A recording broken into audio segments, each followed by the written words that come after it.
हरियाणा की हर अपडेट के लिए बेल आइकन दबाएं और सब्सक्राइब करें STV हरियाणा न्यूज।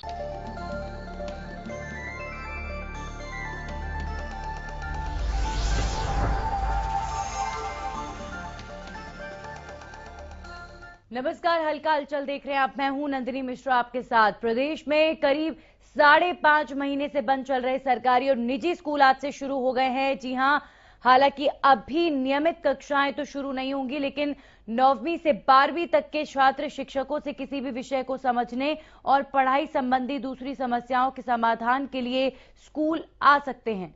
अभिभावकों से लिखित अनुमति के बाद ही छात्रों को अलग अलग स्लॉट में स्कूल में एंट्री दी जाएगी। कोरोना से बचाव की गाइडलाइन के हिसाब से स्कूलों में सैनिटाइजेशन और शारीरिक दूरी बनाए रखने के खास प्रबंध किए गए हैं। स्कूल खुलने के बावजूद असेंबली, स्टाफ रूम और कैंटीन बंद रहेंगे। शिक्षकों का कोविड टेस्ट नेगेटिव होने के बाद ही स्कूल में एंट्री दी जाएगी। मॉनिटरिंग के लिए सभी स्कूलों में कमेटी बनाई गई है जो गाइडलाइन का पालन सुनिश्चित करेंगी।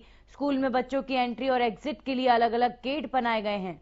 फिलहाल बच्चों को किसी भी तरह की बस या कैब ट्रांसपोर्ट की सुविधा भी नहीं दी जा रही है।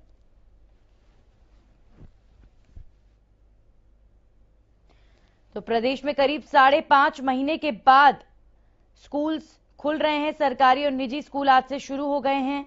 अभी नियमित कक्षाएं शुरू नहीं हुई हैं, लेकिन 9th क्लास से लेकर 12th क्लास के वो बच्चे जिनको अपने टीचर्स की किसी तरह की गाइडेंस चाहिए हो, किसी टॉपिक पर समझना हो, अपनी पढ़ाई संबंधी समस्याओं के समाधान के लिए वो स्कूल आ सकते हैं। अभिभावकों से लिखित अनुमति के बाद ही छात्रों को अलग अलग स्लॉट में स्कूल में एंट्री दी जाएगी। कोरोना से बचाव की गाइडलाइन के हिसाब से स्कूलों में सैनिटाइजेशन और शारीरिक दूरी बनाने रखने का खास प्रबंध किया गया है। स्कूल खुलने के बावजूद असेंबली, स्टाफ रूम और कैंटीन जैसी सुविधाएं बंद रहेंगी। शिक्षकों का कोविड टेस्ट कराया जाएगा। कोविड रिपोर्ट नेगेटिव होने के बाद ही स्कूल में शिक्षकों को एंट्री दी जाएगी। इसके अलावा मॉनिटरिंग के लिए सभी स्कूलों में कमेटी बनाई गई है जो कि गाइडलाइन का पालन सुनिश्चित करे कि स्कूल के अंदर नियम और जो भी एहतियात बरतनी है वो हो रहा है कि नहीं हो रहा है। इसके लिए सभी स्कूलों में एक कमेटी का गठन किया गया है जो ध्यान रखेगी। स्कूल में बच्चों की एंट्री, एग्जिट के लिए अलग अलग गेट बनाए गए हैं। फिलहाल बच्चों को किसी भी तरह की बस या ट्रांसपोर्ट सिस्टम, कैब अभी उपलब्ध नहीं की जा रही है। यानी रेगुलर क्लासेस नहीं, अभी सिर्फ बच्चों के लिए स्कूल के गेट खोले। एक तरीके से कहा जाए कि उनको किसी भी तरीके के टॉपिक पर अगर कोई समस्या है, किसी सब्जेक्ट के बारे में कुछ समझना हो, अपनी पढ़ाई से संबंधित कोई भी दुविधा हो, तो वो जरूर स्कूल जा सकते हैं। वहां पर उनके टीचर्स उन्हें मिलेंगे, टीचर्स वहां पर अवेलेबल होंगे और अपने शिक्षकों से वहां पर स्टूडेंट्स जो हैं वो समझ सकते हैं। लेकिन स्टूडेंट्स कौन आएगा, कितनी संख्या में आएंगे, ये सब स्कूल प्रबंधन पहले से तय करके रखेगा। स्टूडेंट्स के पास अपने पेरेंट्स के और अपने अभिभावकों की अनुमति होनी बेहद जरूरी है। उसके बिना उनको स्कूल में एंट्री नहीं दी जाएगी। इसके साथ ही अभी फिलहाल बस, कैब जैसे किसी ट्रांसपोर्ट सिस्टम को नहीं खोला गया है। अभी फिलहाल सिर्फ स्कूल्स खोले गए हैं बच्चों के लिए कि बच्चे आए और किसी भी तरह की परेशानी हो, समस्या के हल के लिए आए। देखिए, बच्चों को भी समझने की जरूरत है कि सिर्फ अपने सब्जेक्ट से रिलेटेड उनको कोई दुविधा हो जो वो वीडियो कॉल के जरिए नहीं सुलझ पा रही हो, वो नहीं समझ पा रहे हो और टीचर से मिलना अति आवश्यक हो तो ही जाएं। यहाँ पर एक जरूर बात जो है वो निकलकर सामने आ रही है कि बहुत ही जरूरी हो, अपनी पढ़ाई से कॉम्प्रोमाइज ना करें स्टूडेंट्स, ये कोशिश सरकार कर रही है। हमारे साथ झज्जर से रमाकांत मित्तल जुड़ गए, सीधा उनका रुख कर लेते हैं। रमाकांत, आज आंशिक रूप से कहा जाए अभी स्कूल खुल रहे हैं, झज्जर की बात करें तो किस तरह की तस्वीर वहां नजर आ रही है?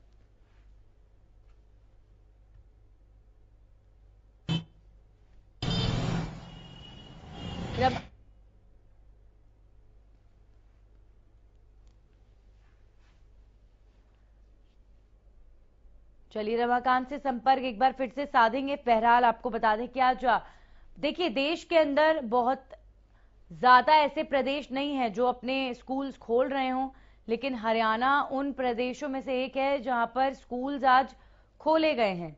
मतलब तय डेट के अनुसार स्कूल्स खोले गए हैं और अभी स्कूल्स आंशिक रूप से खुले हैं जहां पर टीचर्स को आना है, लेकिन विद्यार्थी वहीं आएंगे जिन्हें किसी तरह की अपने सब्जेक्ट में परेशानी हो और वीडियो कॉल पर नहीं वो अपने टीचर से डायरेक्ट मिलकर उस क्वेरी को हल करना चाहते हो।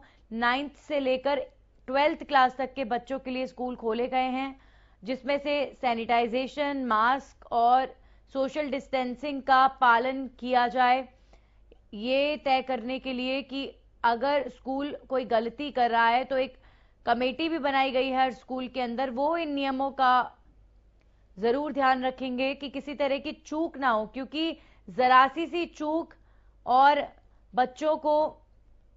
बच्चे कोरोना जैसी खतरनाक बीमारी का शिकार हो सकते हैं। इसलिए बहुत ध्यान रखा जा रहा है। स्कूल के अंदर भी सारे स्कूल्स को दिशा निर्देश दे दिए गए हैं, किसी भी तरह की लापरवाही की कोई गुंजाइश नहीं है। मास्क, सैनिटाइजेशन, सोशल डिस्टेंसिंग, ये बहुत ही महत्वपूर्ण बिंदु हैं जिन पर स्कूल्स के अंदर काफी फोकस किया जा रहा है। और आज तय डेट के अनुसार हरियाणा के अंदर स्कूल खोल दिए गए हैं, लेकिन बसेस और कैब्स जैसी सुविधाएं, किसी भी तरह का ट्रांसपोर्ट सिस्टम अभी नहीं खुला है। बच्चों के आने के लिए अलग गेट है, जाने के लिए अलग गेट है। ये इस तरह के जो नॉर्म्स, इस तरह के नियम और इस तरह का पूरा एक सिस्टम सभी स्कूलों में तैयार किया गया है और सरकारी प्राइवेट दोनों ही स्कूल खुले हैं। अब ऐसे में करीब 5.5 महीने के बाद ये स्कूल खोले गए हैं। हमारे साथ रमाकांत मित्तल जुड़ चुके हैं झज्जर से। रमाकांत, झज्जर की तस्वीर बताएं। अभी झज्जर की तस्वीर बता दें कि झज्जर में अभी भी उनके माँ बाप या बच्चे स्कूल पर नहीं पहुंच रहे हैं। जब हमने उनसे बात की तो उन्होंने बताया कि जब तक हमें स्कूल से संतुष्टि नहीं होगी कि स्कूल क्या क्या गाइडलाइन वो कर रहे हैं या फिर कितनी दूरी बना के रखें, सैनिटाइजर और मास्क की जो सुविधाएं हैं वो है या नहीं है, जब तक प्रॉपर उन्हें तसल्ली नहीं होगी तब तक वो अपने बच्चे को स्कूल पर नहीं भेजेंगे। वहीं अध्यापकों से जब हमारी बात हुई तो उन्होंने बताया कि सरकार के द्वारा जो भी हमें गाइडलाइन दी गई है उसका हम पूरा पालन कर रहे हैं। और उन्होंने बताया कि हम लोग जहां पर 40 लोग बैठते थे क्लास में, वहां पर 15 से 20 लोगों ही यहां पर बैठेंगे। हालांकि जब हमने अंदर जाकर देखा तो उन्होंने प्रॉपर दूरी बनाए रखी थी और बिना मास्क किसी भी बच्चे को अंदर आने की अनुमति तक नहीं दी जा रही थी। जी रमाकांत, यानी अभी बच्चे पहुंचे हैं, आपने खुद देखा कि कुछ संख्या में बच्चे पहुंच रहे हैं स्कूल? जी बिल्कुल कम मात्रा में। अगर मैं बात करूं, अगर 100 के तादाद है तो वहां से 10 से 15 ही लोग स्कूल तक पहुंच रहे हैं और उनके दिमाग में भी कहीं ना कहीं भय है। माँ बापों के दिल में और दिमाग में लगातार कोरोना का भय उनके घर कर चुका है, क्योंकि 5.5 महीने के बाद हरियाणा के स्कूल खुले हैं और अभी भी माँ बाप ये चाहते हैं कि सरकार ने तो स्कूल खोल दिए हैं, लेकिन लगातार जो कोरोना के मामले बढ़ रहे हैं उनसे कहीं ना कहीं माँ बाप और बच्चे पूरी तरह से भयभीत हैं। ये डर कैसे निकलेगा ये समय पर ही पता लगेगा, क्योंकि जैसे जैसे हर रोज कहीं ना कहीं झज्जर हो या पूरे हरियाणा में हो, कोरोना के मामले लगातार बढ़ते जा रहे हैं। इस वजह से उनका भी डरना लाजमी है। जी बिल्कुल रमाकांत, जिस तरह के हालात हैं उस लिहाज से डरना लाजमी है, लेकिन 5.5 महीने बाद हरियाणा के अंदर स्कूल खुले हैं और ऐसे में हर एक जो नियम सरकार द्वारा बनाया गया है, जरा उस बारे में बात कर लेते हैं कि जो नियम स्कूल्स के लिए बनाए गए हैं एक बार उन पर रोशनी डालें। सरकार के द्वारा जो भी रूल बनाए गए, क्योंकि 9th के बाद के बच्चे ही स्कूल में पहुंचेंगे, साथ ही पहले स्कूल के गेट पर ही उन्होंने सैनिटाइजर के लिए लगा दिया गया है। वहां पर बिना मास्क किसी भी लड़के की एंट्री नहीं है। डेस्क जहां 3 लोगों के बैठने की व्यवस्था थी वहां पर सिर्फ 2 लोगों को बैठाने की अनुमति दी गई है। क्लास की बात करें, चाहे वो टीचर हो या वो, तो उनको टच करने तक के लिए अनुमति नहीं है। साथ ही क्लास में वो ही टीचर अवेलेबल होंगे जिनके वो कोर्स वगैरह करा रहे हैं, और उसके बाद प्रॉपर उनके जो वो चीजें होंगी उनके टेम्परेचर को चेक। चलिए रमाकांत, शुक्रिया आपका बहरहाल जानकारी के लिए और झज्जर की तस्वीर साझा करने के लिए। आप सीधा बात करते हैं, रतिया से अशोक ग्रोवर हमारे साथ जुड़ गए हैं, सीधा उनका रुख करेंगे। अशोक, एक बार बताए, क्या रतिया में स्कूल्स में अब स्टूडेंट्स आने लग गए हैं?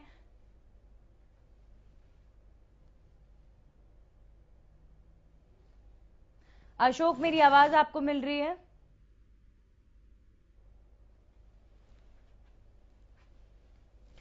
चलिए एक बार फिर से अशोक से संपर्क साधने की कोशिश करेंगे। आपको बता दें, पूरे प्रदेश में इस वक्त सरकारी और प्राइवेट स्कूल जो हैं वो खोले जा रहे हैं। जैसा कि झज्जर में बता रहे थे रमाकांत, स्कूल अपने बच्चों को भेजने से डर रहे हैं। पेरेंट्स अपने बच्चों को स्कूल के अंदर भेजने से डर रहे हैं और यही वजह है कि बहुत कम तादाद में, बहुत ही आंशिक तादाद में बच्चे जो है स्कूल पहुंचे झज्जर के अंदर भी, जैसा कि रमाकांत बता रहे थे। और वहां पर स्कूल्स के अंदर जैसे नियम बनाए गए सरकार द्वारा, जो कि बेहद जरूरी भी हैं, उन सबका प्रॉपरली पालन किया गया है।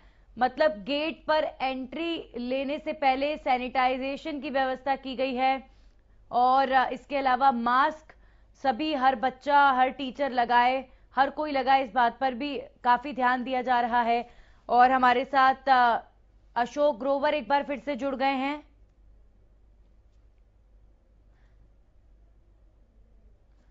रतिया से सीधा उनका रुख करेंगे। अशोक, आपको मेरी आवाज मिल रही है? अशोक, मुझे सुन पा रहे हैं आप? हाँ नंदनी, आवाज सुन जी जी जी। रतिया में स्कूल खुल गए, क्या बच्चे स्कूल जाने लग गए आज से? एक बार बताएं वहां की तस्वीर।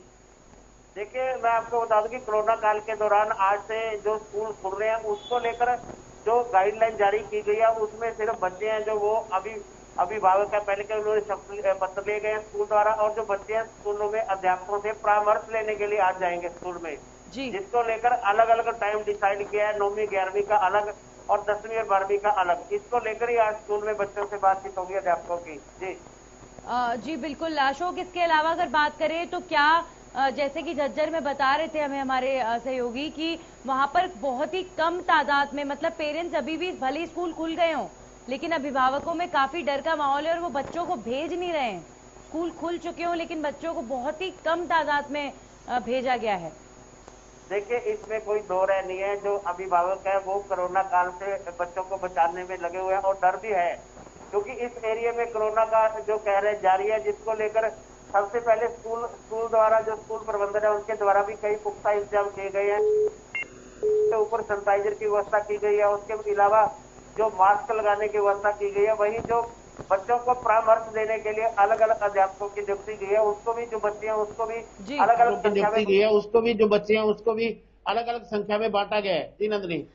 जी बिल्कुल, अगर बात करें स्कूल के अंदर सैनिटाइजेशन, मास्क, सोशल डिस्टेंसिंग और जो भी नॉर्म्स बनाए गए हैं, नियम बनाए गए हैं, तो वहां पर आपने क्या कुछ स्कूलों के अंदर जाकर देखा, जायजा लिया? इस तरह के नियम बिल्कुल स्ट्रिक्टली फॉलो हो रहे हैं रतिया के अंदर भी? देखिए, इसको लेकर शिक्षा विभाग ने स्कूल संचालकों को सख्त निर्देश दिए गए हैं कि जो सरकार की गाइडलाइन है, जो नियम बनाए गए हैं उसकी पालना की जाए, अन्यथा शिक्षा विभाग इसको लेकर कहीं भी सहन नहीं करेगा। क्योंकि स्कूलों में ज्यादातर जो बच्चे आने हैं, आज पहला दिन है, उसको लेकर कम संख्या में ही अनुमान लगाया जा सकता है कि बच्चे स्कूलों में आएंगे। जी बिल्कुल, कम संख्या में आएंगे लेकिन फिर भी सेफ्टी और सावधानी बहुत ज्यादा जरूरी है। और स्कूल के अंदर टीचर्स की बात करें अशोक, तो टीचर्स को कोविड टेस्ट कराने पर उनकी रिपोर्ट नेगेटिव आती है तो ही स्कूल में आने की अनुमति होगी। तो इस बात का भी मुख्य तौर पर ध्यान दिया जा रहा है। सभी टीचर्स का कोरोना टेस्ट हो चुका है, इस बारे में कोई जानकारी? अभी इस बारे में जो जानकारी मिली है उसमें ज्यादातर जो टीचर हैं उनके कोरोना टेस्ट नहीं हुए, जिसको लेकर अभी स्कूल प्रबंधक इसके ऊपर भी विचार कर रहा है। हालांकि जो नियमित है, जो सावधानियां वो स्कूलों में जरूर बरती जानी है आज। जी, यानी जो आप जानकारी दे रहे हैं, टीचर्स के टेस्ट अभी नहीं हुए हैं। और क्या स्कूल में एंट्री हो गई है, बस ये बता दीजिए। अभी स्कूलों का जो टाइम है वो 8:30 बजे से शुरू होना है और 8:30 बजे शुरू होगा, उसके बाद ही पता लगेगा कि स्कूल में टीचर कितने आते हैं। चलिए, शुक्रिया आपका अशोक ग्रोवर जानकारी के लिए। तो अभी जैसा कि अशोक बता रहे थे कि टीचर्स के टेस्ट की जानकारी नहीं मिली है, लेकिन बात यही है कि टीचर्स के टेस्ट का अगर नियम बनाया गया है तो उनका टेस्ट होके रिपोर्ट नेगेटिव आ जाती है तो ही स्कूल में एंट्री होनी चाहिए, और अगर ऐसा नहीं हो रहा है तो ये बहुत बड़ी लापरवाही है। वक्त एक ब्रेक का है, जल्द ब्रेक के बाद हल्का हलचल में आपका स्वागत है। और लगातार बात हो रही है, आज प्रदेश में स्कूल्स खुल रहे हैं, प्राइवेट सरकारी दोनों ही स्कूल्स को खोला जा रहा है। अब ऐसे में स्कूल्स के अंदर नियम्स को कितना फॉलो किया जा रहा है, इसके अलावा जो सबसे बड़ी बात यह है कि कितनी तादाद में विद्यार्थी स्कूल्स पहुंच रहे हैं, इन सब बातों पर ध्यान करेंगे, बात करेंगे। हमारे साथ लाजपत जुड़ चुके हैं। लाजपत, अगर बात करें आपके क्षेत्र की तो वहां पर क्या हालात, अभी किस तरह की तस्वीर स्कूल्स में नजर आ रही है?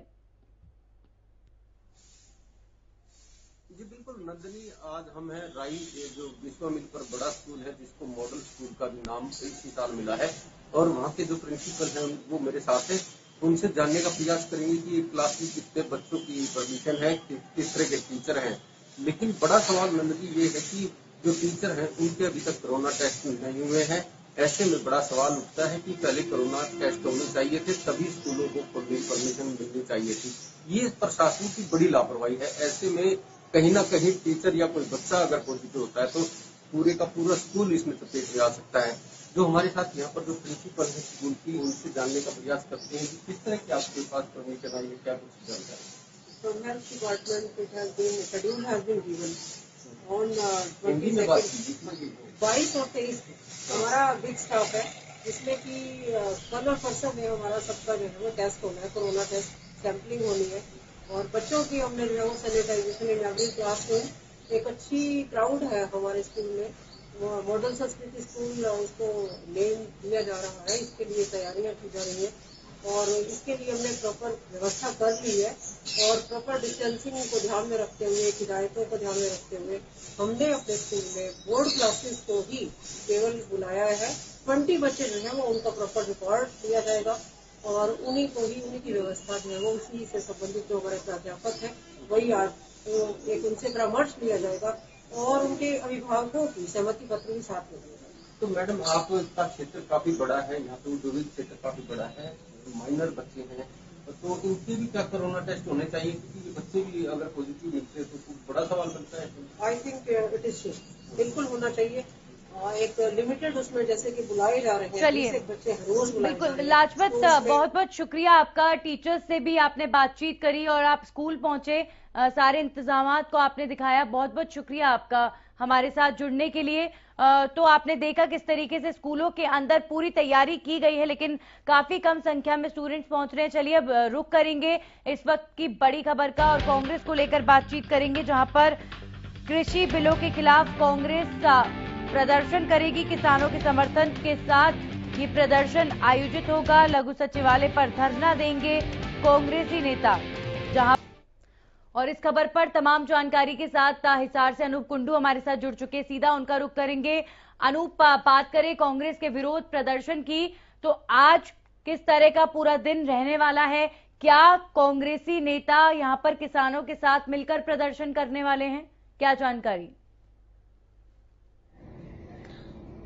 नंदिनी जी, अगर आज के प्रदर्शन की बात करें तो कांग्रेस पार्टी अपने स्तर पर ये प्रदर्शन कर रही है, क्योंकि किसानों का जो आंदोलन था वो कल हो चुका है, और कांग्रेस पार्टी अपनी तरफ से आज, चाहे वो महिला कांग्रेस हो, यूथ कांग्रेस हो या किसान कांग्रेस हो, सभी कांग्रेस के जो सचिव हैं, प्रधान हैं और कार्यकर्ता है, वो सब मिलकर के आज लघु सचिवालय में राष्ट्रपति के नाम ज्ञापन सौंपेंगे। हालांकि हिसार में बड़े नेता भी इस धरना प्रदर्शन में शामिल रहने वाले हैं, और सूचना ये भी मिली कि खुद कुलदीप बिश्नोई भी इस प्रदर्शन में शामिल होंगे और लघु सचिवालय में पहुंचकर डीसी के मार्फत राष्ट्रपति को ये ज्ञापन सौंपेंगे। जी नंदन। बिल्कुल अनूप, तो कुल मिलाकर कहा जाए कांग्रेस का ये प्रदर्शन प्रदेश व्यापी है या फिर हिसार के अंदर ये प्रदर्शन होने वाला है? ये जो प्रदर्शन है ये प्रदेश व्यापी है, और प्रत्येक जिले में जिले स्तर पर ये कार्यक्रम चलाया गया है। उनकी तरफ से धरना प्रदर्शन का जो कार्यक्रम है आज, वो 10 बजे का उन्होंने समय रखा है। 10 बजे कांग्रेस के तमाम कार्यकर्ता पदाधिकारी इकट्ठे होंगे, और उसके बाद वो लघु सचिवालय में पहुंच करके अपना प्रदर्शन करते हुए ज्ञापन सौंपेंगे। जी चलिए, शुक्रिया आपका अनूप जानकारी के लिए। तो हिसार की बात रही है, और अब हमारे साथ राजेंद्र दहिया जुड़ चुके हैं फरीदाबाद से। सीधा उनका रुख कर लेते हैं। राजेंद्र, अगर बात करें फरीदाबाद की, तो वहां पर कृषि विधेयकों को लेकर कांग्रेस का किस तरह का प्रदर्शन रहने वाला है फरीदाबाद में? देखिए, कांग्रेस किसान समर्थन प्रदर्शन का आयोजन करने जा रही है आज, और 10 बजे का इसका समय रखा गया है। सेक्टर 12 में इसका आयोजन किया गया है डीसी कार्यालय के समक्ष। तो कहीं ना कहीं अध्यादेशों को लेकर डीसी को ज्ञापन सौंपा जाएगा और सरकार के खिलाफ जो है प्रदर्शन ये किया जाएगा। साफ तौर पर वो किसानों का साथ दे रहे हैं कांग्रेसी, इसी को लेकर आज यहाँ पर ये प्रदर्शन रखा गया है। हालांकि फरीदाबाद में किसान संगठनों का कोई बहुत ज्यादा वर्चस्व कल दिखाई नहीं दिया। केवल जो धरने पर पहले से किसान बैठे थे उन्होंने इसका विरोध किया, बाकी अन्य कोई किसान फरीदाबाद में इसका विरोध करता हुआ दिखाई नहीं पड़ा। जी नंदिनी। जी बिल्कुल राजेंद्र, बहुत बहुत शुक्रिया आपका जानकारी के लिए, हमारे साथ जुड़ने के लिए। तो ये थी कृषि विधेयक को लेकर, कृषि कानून को लेकर कांग्रेस द्वारा जो प्रोटेस्ट प्रदेश में किया जा रहा है उसे लेकर जानकारी दे रहे थे हमारे सहयोगी। आप रुक करेंगे अगली खबर का। इस वक्त की एक और बड़ी खबर हरियाणा में कोरोना को लेकर आपको अपडेट दे दें, जहां पर कोरोना की रफ्तार जो है वो लगातार आसमान छू रही है, रुक नहीं रही है। 2305 पिछले 24 घंटों में नए मामले दर्ज किए गए हैं, जिसमें से गुरुग्राम में सबसे ज्यादा 405, हिसार में 257, सोनीपत में 234, फरीदाबाद में 203, अंबाला में 180, पानीपत में 141, पंचकुला में 133, सिरसा में 110 नए केसेस पिछले 24 घंटे में दर्ज किए गए हैं। प्रदेश में कुल 1,11,257 केसेस कोरोना के हो चुके हैं।